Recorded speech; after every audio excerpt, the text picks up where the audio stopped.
Hello YouTube! So, Prydwen released their damage numbers for Cartethyia sequences, and there is something very wrong going on here. I mean, look at this. Sequence 2, almost double the damage. Sequence 6, more than triple the damage. And this is with Cartethyia being a beast already at sequence 0. There is no way those numbers are true. And in Prydwen's defense, they do have this important section right here. I hope everyone took their time to read it before pulling for her sequences. They mentioned that they calculated her numbers in a vacuum, so no Ciaccona to apply aero erosion and no rover to increase the limit of stacks, which would severely cripple her damage. Now with those two and her perfect team, she's gonna get less value from her second and third sequence. But how much less this actually is? Well, I calculated it myself, and for sequence 1 with Cartethyia, Ciaccona and Rover in the same team, I got a 12% damage increase compared to Prydwen's 13%. Now this is within the margin of error, and this is because her first sequence provides a crit damage buff, which is getting better if you have a higher amount of crit rate. I used my own Cartethyia, which has lower crit rate substats than Prydwen's, so obviously I lost some damage there. Now, don't sleep on this sequence. It might look like the worst of the bunch, but it turns Cartethyia into an absolute beast in whimpering ways, transferring aero erosion from a group of enemies to the next upon defeating them. Fixes her major issue in their game mode. Just this sequence alone will turn her into a tier 0 DPS there. But you are here to check sequence 2 and sequence 3, right? Well, for sequence 2, I got a 43% damage increase compared to Prydwen's 74%. This is almost half. And it is because this entire section of her sequence is pretty much useless. Ciaccona already applies aero erosion and will make sure you have the maximum amount, and Rover already increases the amount of stacks to 6, and 6 is the most Cartethyia can take advantage of. Yes, this part will allow you to reach 9 aero erosion stacks, which increases the debuff damage, especially with Ciaccona on the team and her outro. But overall, it is nothing to write home about. So you can just think of her sequence 2 as just this part.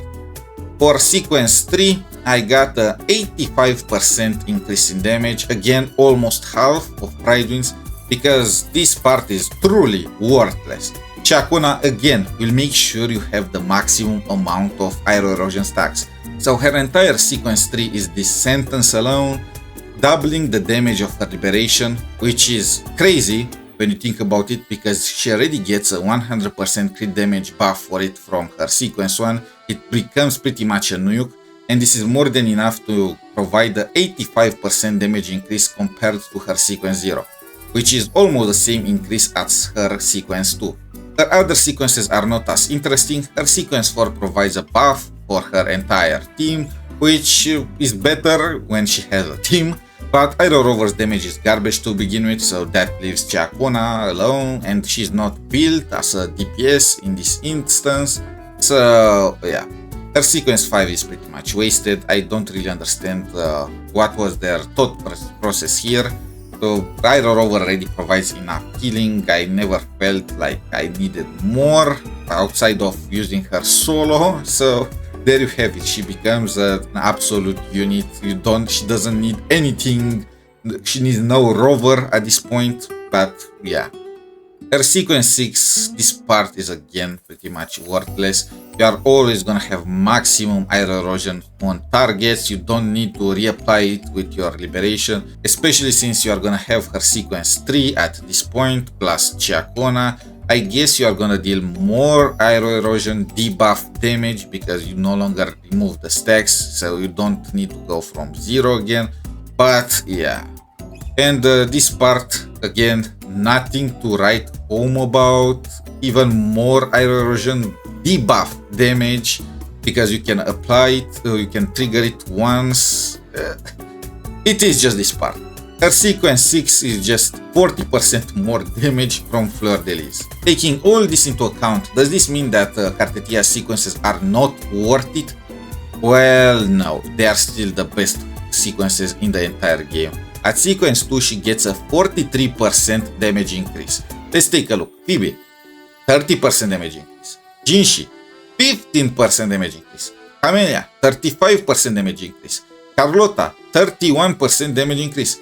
𝗖cie is the only one that matches her, and I'm considering 𝗖cie with 𝗶𝗵, and actually surpasses her by a little with 46% damage increase. But when you factor in the sequence 3, 2, then it goes all the way beyond 𝗖cie's sequence 5. And yes, I'm aware one of 𝗖cie's sequences increases the damage of her entire team, and one of her teammates is 𝗶𝗵, who actually deals considerable damage, but you get the drift.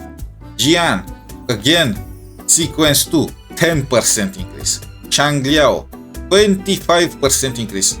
So her sequence 2 is, outside of 𝗖cie, the most value in the entire game.